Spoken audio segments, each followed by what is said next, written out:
Con enorme gusto recibimos a Verónica Ortiz, analista política, colaboradora de Heraldo Televisión, y también con nosotros está Gabriela Díaz Salinas, abogada y consultora en el Instituto Artes y Oficios en Comunicación Estratégica. Muchas gracias, bienvenidos, ¿cómo están? Bien, Gracias. qué gusto estar aquí. Bueno, podemos empezar preguntándonos así de bote pronto, ¿qué vieron, cómo vieron, qué les pareció el día? En fin. Pues mira, yo de lo que he visto ha sido una muy baja participación. Yo sí fui a la casilla que me corresponde y la verdad ahí me dijeron pues vamos apenas como en el 8% y yo ya fui a votar como a las 4 de la tarde. Entonces sí, era tarde, además estaba a punto casi de llover. Sí. Y entonces pues yo creo que ya decía, no, yo creo que ya incluso la hora pico ya pasó. Entonces la verdad es que baja participación. Creo que pues es el resultado también de una elección muy forzada, es decir, en la parte logística, porque ni siquiera tenemos ni siquiera las leyes reglamentarias que se necesitaban, ¿no? para implementar esta reforma. Y más aún de que para mí es un tema que la justicia no se debe de votar, es decir, no debemos elegir a los jueces porque es otra lógica la que impera en el Poder Judicial, no son representantes populares, son impartidores de justicia. Entonces, podemos ir desde ahí, pero bueno, ya la reforma es un hecho y en la implementación, como digo, me parece que eso complicó muchísimo la elección, no tener las reglas claras, y lo complicó también para la gente la cantidad de cargos y la cantidad de candidatos. Humanamente era imposible. Quizá podías por los cargos federales, sí, es decir, a lo mejor por la Suprema Corte, el Tribunal de Justicia de Disciplina Judicial, perdón, y la Sala Superior del Tribunal Electoral. Pero fuera de ahí, o sea, cuando veías la boleta y entonces tenías que votar por jueces de lo civil, ¿no? Jueces penales, etcétera, pues digo, humanamente es imposible, incluso conociendo los nombres y a lo mejor incluso conociendo trayectorias, pues la verdad es que no tienes la capacidad de decidir quién va a ser un buen juzgador o no, ¿no? Entonces, la verdad, digo, qué bueno que participamos, qué bueno que estamos convocados a elecciones, pero también no hay que olvidar que la democracia no nada más son las elecciones, es decir, es también la división de poderes, son los pesos y contrapesos, y aquí creo que nos estamos llevando eso de corbata. ¿Cómo ves, Gabriela? Yo lo veo, bueno, antes que nada, buenas noches, gracias por la invitación. Yo lo veo de una forma mucho más optimista. La verdad es que creo que estamos ante un momento histórico, o sea, nos guste o no nos guste la reforma judicial, ahora realidad constitucional, pues es eso, es una realidad constitucional y ya refleja los valores constitucionales en esta democracia mexicana, ¿no? Entonces, yo lo veo como un hito histórico. Es cierto que la participación no es, digamos, abrumadora ni arrolladora y habrá sido muchísima, pero es importante que la gente haya salido a votar. O sea, yo veo más democracia en este país. Creo que a mí sí me tocó hacer un poco de fila y eso que voté en una casilla especial.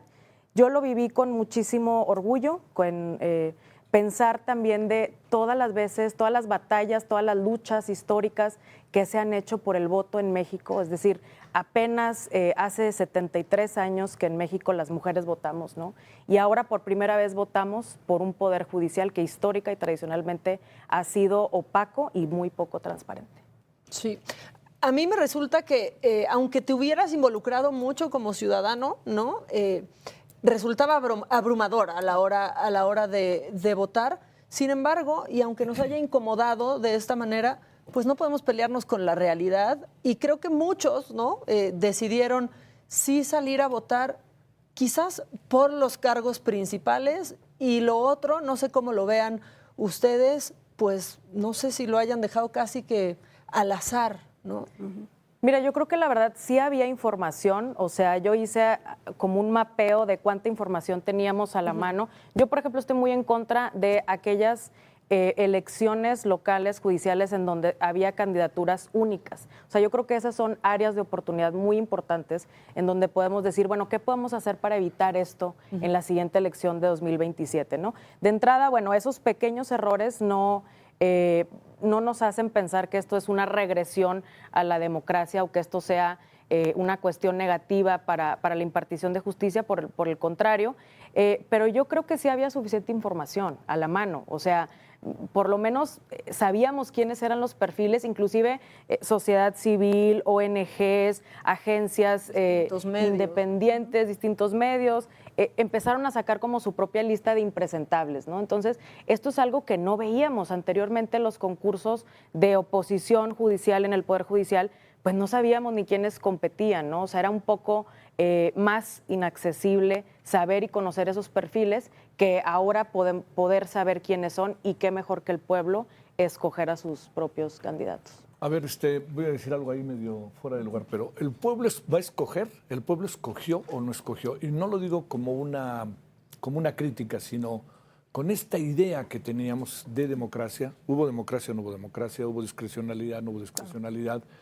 ¿Tenemos a los idóneos o no los tenemos a los idóneos? Aunque antes tampoco eventualmente los tuviéramos. A ver, sobre eso echémonos a andar, Verónica. A ver, sí, y yo quiero aclarar de entrada que la impartición de justicia y el acceso a la justicia en México definitivamente tiene muchísimos problemas y no es una situación... Coincidimos todos, exactamente. Pero creo que esta reforma no atiende a los problemas que tiene la impartición y el acceso a la justicia en México, que debía en todo caso haber empezado por la parte de la procuración de justicia, fiscalías y demás. Ahora, yendo a tu pregunta, Javier, creo que no había capacidad para empezar, el pueblo, bueno, pues el pueblo, ¿no? Estamos todos los mexicanos, los electores que fuimos en todo caso a votar, la verdad es que no había capacidad, como te digo, de humanamente saber esto. O sea, tú le puedes preguntar o tú puedes darle información, efectivamente, como dice Gabriela, si hubo muchos esfuerzos, por lo menos de presentar a los impresentables, ¿no? Valga la redundancia ahí, o de exhibirlos, efectivamente, ok, pero pues quizá, como vimos, muchos perfiles se fueron de gente que la verdad no está ni siquiera capacitada, ya no digamos si tiene vínculos con, digamos, delincuencia o demás, simplemente no tienen la formación. Y aún con esa información, a mí me parece que pasarle a los ciudadanos la responsabilidad de elegir un juez penal, un juez civil, un juez especializado en competencia económica, un juzgador en todas estas materias, la verdad es que es un despropósito total. Y por eso vuelvo a mi punto, es decir, no es falta de democracia el que el Poder Judicial no sea electo en votación abierta, porque el Poder Judicial, los juzgadores obedecen a otro tipo de lógica que les da la misma legitimidad, pero sobre todo porque tienen que ser un contrapeso, tienen que estar ahí justo para controlar los excesos de poder en que puedan incurrir, por ejemplo, el Poder Ejecutivo o los excesos más allá de sus facultades de un Poder Legislativo. Entonces, creo que en ese sentido no podemos decir que el pueblo eligió, porque la verdad es que iban, en todo caso, o íbamos a ciegas en cuanto a los perfiles que podrían ser buenos juzgadores. Entonces, una cosa es tener información, a lo mejor un currículum, pero otra cosa muy distinta es saber si esas personas estaban capacitadas o estarán capacitadas para ejercer estos cargos. Gabriela, de bote pronto, así pum. ¿Por qué crees que no fue mucha gente a votar? ¿Qué te pasa por la cabeza así que dices, estas son las razones? ¿Qué pasó? Fíjate, pues, están hablando de entre el 7 y el 11, pero que no oficial, ¿no? Sí, claro. Ya sabes que saca la encuesta, ahorita platicábamos la de Massive Caller y había también Buen Día, creo, por ahí. Hablan en ese rango. Puede ser más, ¿eh? Ojalá fuera más, ¿eh? El INE trae el 14.5. El INE trae hasta el 15%, me parece, entre el 8 y el 15%. Pues mira, yo creo que es un primer ejercicio, o sea, también de entrada es un primer ejercicio. Las transformaciones, las transiciones toman tiempo, es decir, Roma no se construye en un día, es normal. Esta es una discusión, me parece, de avanzada y en el ámbito internacional inclusive es una discusión que hasta en el mundito jurídico, en el gremio jurídico se estaba dando. O sea, estas cuestiones las discutía Pedro Salazar Ugarte del Instituto de Investigaciones Jurídicas hace años, desde el 2010 o inclusive más, hace más años, ¿no? Entonces, a ver, ¿cuál es la cuestión que esta discusión de avanzada que yo les digo? A ver, ¿quién tiene más, digamos, legitimidad para definir los alcances de los derechos en una democracia? ¿El Poder Judicial, un juez en su fuero interno o los representantes populares que van y piden el voto y que conocen el pulso de la sociedad? Esa es la discusión y no es una discusión que aquí resolvemos o que se resuelve en el Instituto de Investigaciones Jurídicas de la UNAM. Es una, digamos, es algo que se sometió a votación, es algo que los representantes populares votaron y además 36 millones de personas, es decir, no fue hurtado el poder. 36 millones de personas votaron por este cambio. Entonces, bueno, me parece que es baja la participación porque es un primer ejercicio, como todo, tendrá sus desperfectos, sus errores, pero creo que ya hablemos en términos de que ya ocurrió, ya pasó, ¿qué sigue? ¿Qué podemos enmendar? ¿Cuáles son los retos que tenemos para el 2027? Para el próximo. Exactamente.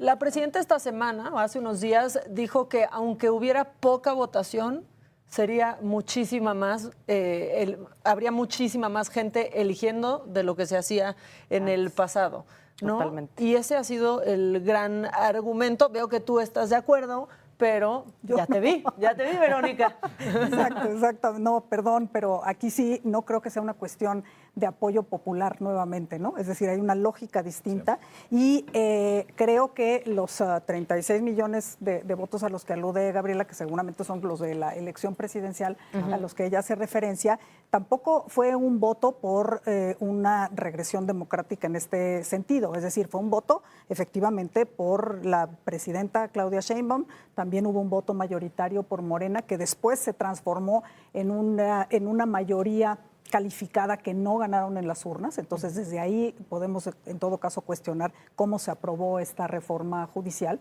Entonces, sí me parece que no podemos trasladar, ¿no?, el respaldo que se tiene a la figura de la presidenta y definitivamente tampoco el respaldo que se le dio a Morena como para que acabara con una mayoría calificada que fue la que permitió esta reforma. Entonces, yo sí creo, y vuelvo un poco a ese tema, no solo por haber elecciones, se puede considerar que estamos en una democracia, ¿no? Elecciones hay en países que no tienen democracias, elecciones hay en Cuba, hay en Venezuela, hay en Rusia, en la Unión Soviética. Entonces, la verdad es que no...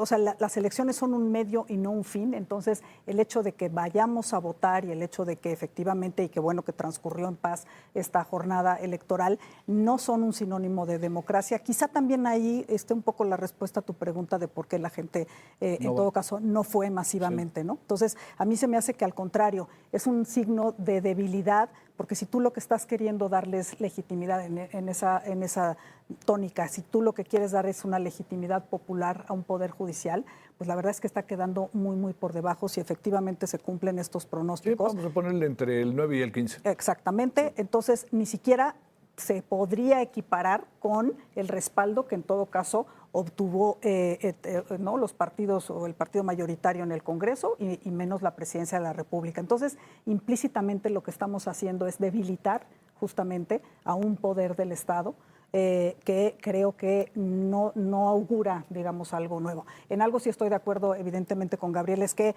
pues ya la elección ya pasó, sí. Y ahora el reto va a ser qué hacemos con este poder judicial que vamos a tener, ¿no? A ver, además no tiene comparación el apoyo a la presidenta con el resultado de la elección. Por supuesto. ¿No? Por supuesto.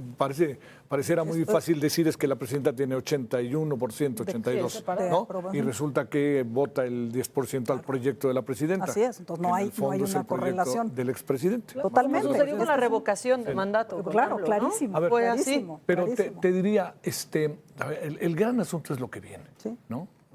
Yo te diría, estamos cargados de retos con lo que viene. Sí.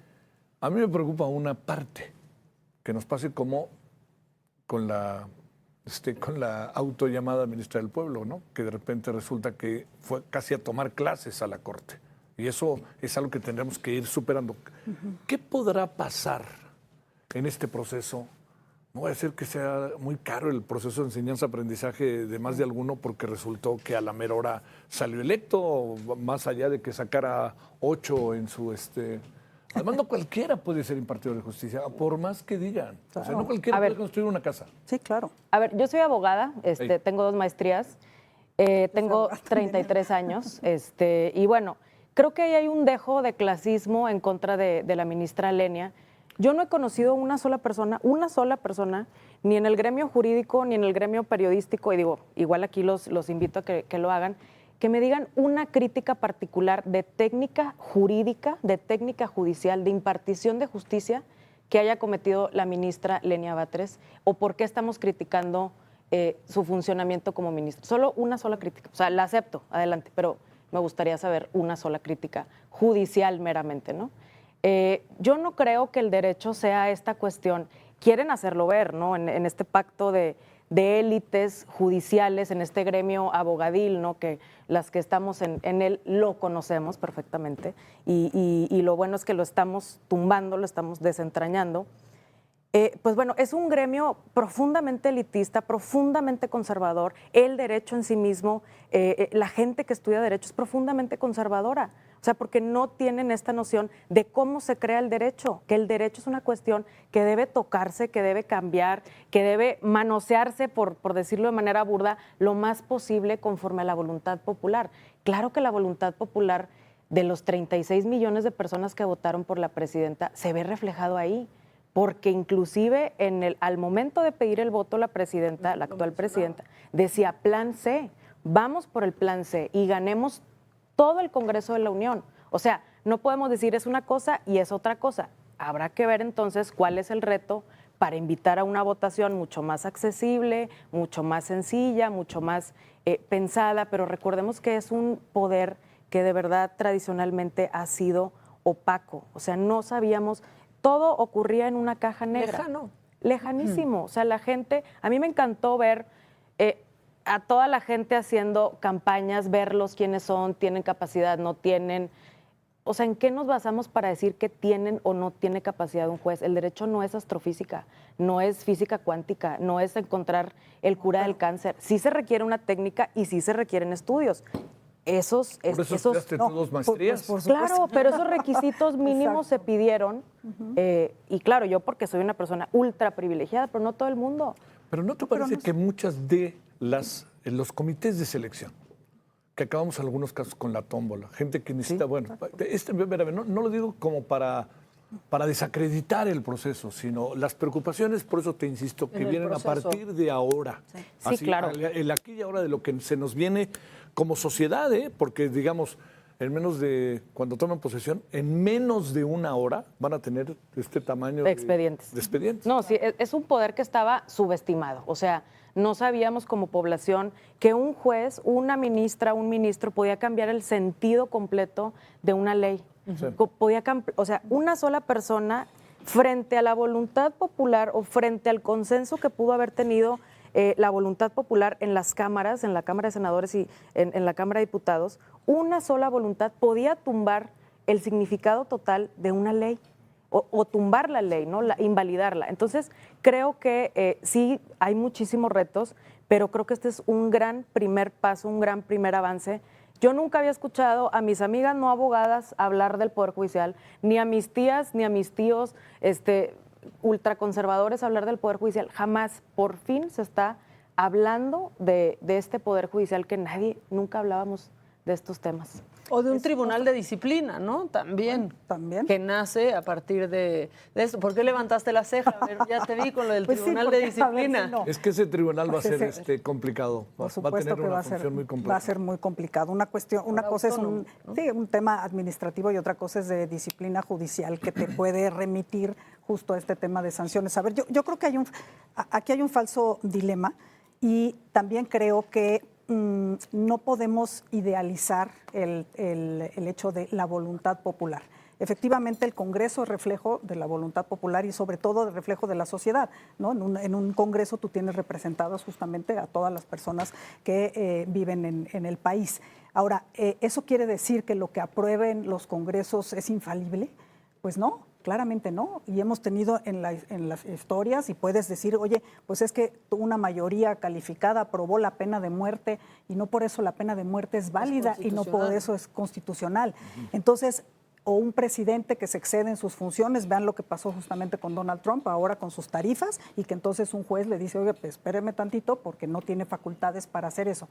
Precisamente para eso está el Poder Judicial, para frenar esos excesos, para hacer el contrapeso al Poder Ejecutivo y al Poder Legislativo, porque no son infalibles y no tienen, digamos, toda la posibilidad de hacer lo que les venga en gana. Es decir, los pesos y contrapesos están para eso, ¿no? Entonces, sí me parece importante no irnos a este dilema de qué bueno que participa el pueblo y qué bueno que los elige, porque el pueblo como tal, como ente, no es una entidad infalible, ni todo lo que diga el pueblo representado en las cámaras va a ser la verdad absoluta. Entonces ahí sí me parece que eso es peligroso, es decir, conferirle estas facultades casi metaconstitucionales a las mayorías que pues, simplemente expresan eso, ¿no? Y nuevamente voy al hecho de que sí se votó por una mayoría de Morena y sus aliados en el Congreso, no se votó por una mayoría calificada que lo obtuvieron de manera artificial. Entonces también ahí hay que tener cuidado, ¿no? Con eso. Luego también se cruzó una votación muy compleja, ¿no? Muy complicada con este factor Yunes, ¿no? Claro, bueno, por ejemplo. Que eso hizo muy ruidoso el proceso, ¿no? Por supuesto. Porque pero no somos como los de antes, pero viéndolo bien, ¿cómo se parece? A ver, exacto, dentro de las cosas que uno imagina que tienen que hacerse, no imagina, se tienen que hacer rapidito, leyes secundarias en el periodo extraordinario. Eso es un asunto en donde habrá que, ¿no?, trabajarlo. Y te diría otra cosa, quizás estamos pagando un poco en la elección de hoy mismo la falta de apertura por parte de la mayoría para escuchar otras voces, que no estaban, que podían estar en contra, pero otras estaban tratando de producir, tratando de construir, tratando de echar para adelante, ¿no? Claro. Y ahora que hay es la política ahí, ¿no? ¿Sí? Claro, creo que sí tienes razón, sin embargo creo que también la oposición, que son las menos voces definitivamente, pero no ha logrado articular una sola idea sólida, convincente, transparente, de decir, no, todos nosotros nos agrupamos y nos articulamos por esta concepción de la impartición de la justicia. No ha pasado. Entonces, también es en parte su responsabilidad hacerlo, ¿no? De entrada. Ahora, creo que nosotros en una democracia liberal, o bueno, en la democracia liberal, fetichizamos muchísimo este tema de los pesos y contrapesos y el checks and balances y es muy gringa esa idea, ¿no? Entonces creo yo que el tema de los pesos y contrapesos también se tiene que ver como pesos y contrapesos al poder mediático, al poder económico, o sea, es decir, el peso y contrapeso no solamente es en la división de poderes que conforman al Estado, ¿no? Además, esta idea de control del poder, de restringir al poder y no de pensar en, ok, puede existir poder que sea legítimamente ganado en las urnas democráticamente. Claro. ¿Cómo hacer para entonces encauzar un movimiento, encauzar el poder, ¿no? Entonces creo que por ahí robamos una idea muy gringa después de la Segunda Guerra Mundial de pesos y contrapesos. Está bien, yo no estoy diciendo que estoy en contra de la división de poderes, perfecto, estoy muy a favor, pero esta división de poderes se convirtió en confrontación de poderes y se convirtió en aislamiento de poderes. Eso no puede pasar en una sociedad democrática, en un Estado democrático como el que aspiramos a ser, creo yo, en México, ¿no? Es decir, sí, en efecto, no todo lo que haga el legislativo ni el ejecutivo es perfecto y alguien debe de arbitrar esa cuestión, pero yo confío más en la democracia, o sea, así funcionan las democracias. Hay mucha gente que en este tema de democracia liberal, en estos temas, dicen es que los derechos no se tocan y no se discuten, y es que las instituciones no se tocan y no se discuten. En una democracia, en un Estado democrático, todo? Claro. todo se debe de Por tocar. supuesto. Y la voluntad popular y la confianza en el pueblo no es idealizarla, se actualiza día con día, día con día. O sea, no es un cheque en blanco ni es un pacto en el vacío, ¿no? Entonces, esa es una discusión de verdad de avanzada. O sea, yo sí creo que los ojos del mundo están puestos en México para ver cómo funciona por primera vez un país que es dentro de las 12 economías más potentes del mundo, no es un país del G20 y demás. O sea, un país así de importante que por primera vez esté rompiendo con esa idea de la democracia liberal.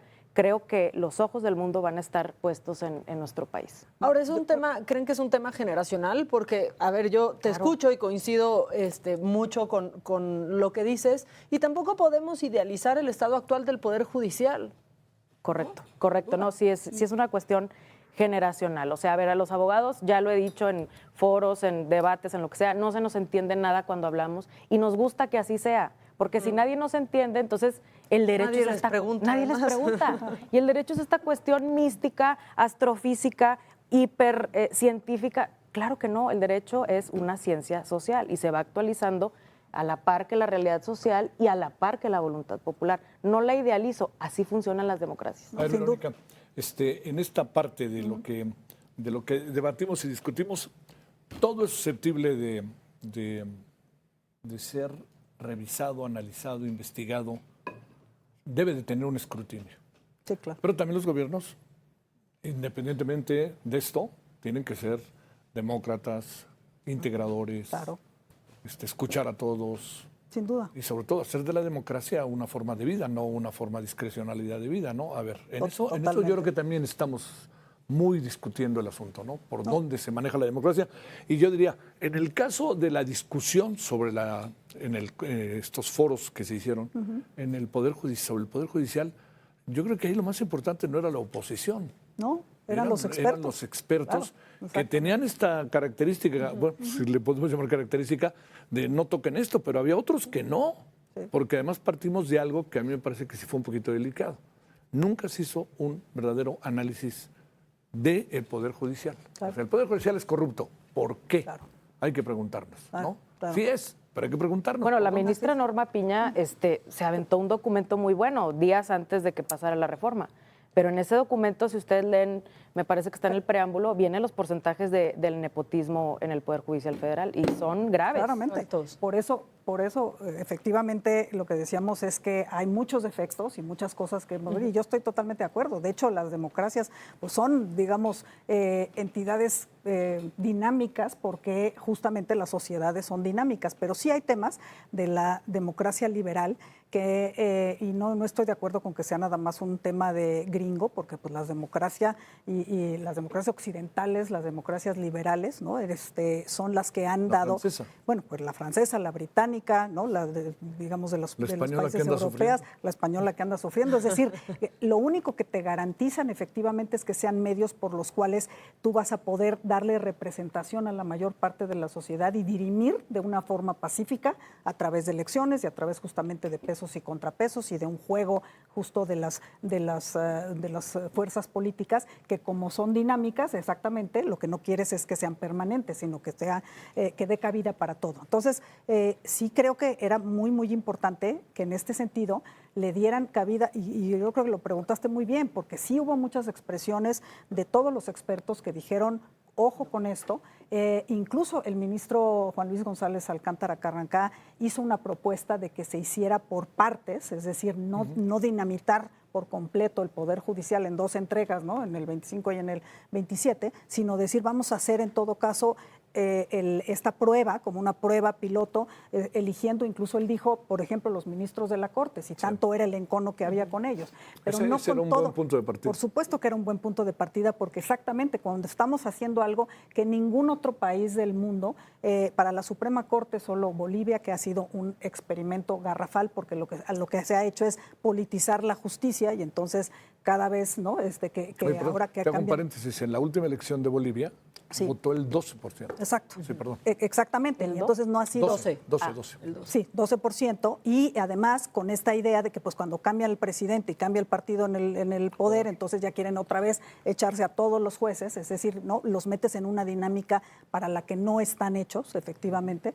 Entonces sí creo que lo que era importante en todo caso era darle cabida a estas voces, escuchar y no avasallar en el sentido, no porque no lo hubiéramos visto antes, sino porque precisamente, como decía Javier, según esto, pues ya estábamos pasando esas épocas justamente del poder autoritario, del poder hegemónico, y pues ahora lo estamos volviendo a vivir, ¿no? Y entonces esa parte creo que no le conviene a nadie. Y entonces, porque volvemos entonces a que solo unos tienen la legitimidad para decidir, solo unos tienen la razón, y todos los demás pues se deben de simplemente, ¿no?, de aguantar. Entonces sí creo que en ese sentido es una regresión democrática, y tú lo que preguntabas es qué hay que hacer. Bueno, es que vamos a tener pruebas muy inmediatas, por ejemplo, el tema de la revisión o renegociación del TEMEC, el tema de la reforma judicial y de no contar con organismos autónomos, tiene problemas y ahí viene la con reforma el electoral. TEMEC. Ahí viene la reforma electoral, si es que se va a completar el plan C. O sea, nos estamos nosotros mismos poniendo, ¿no?, el pie y tropezándonos o poniéndonos en una posición muy, muy vulnerable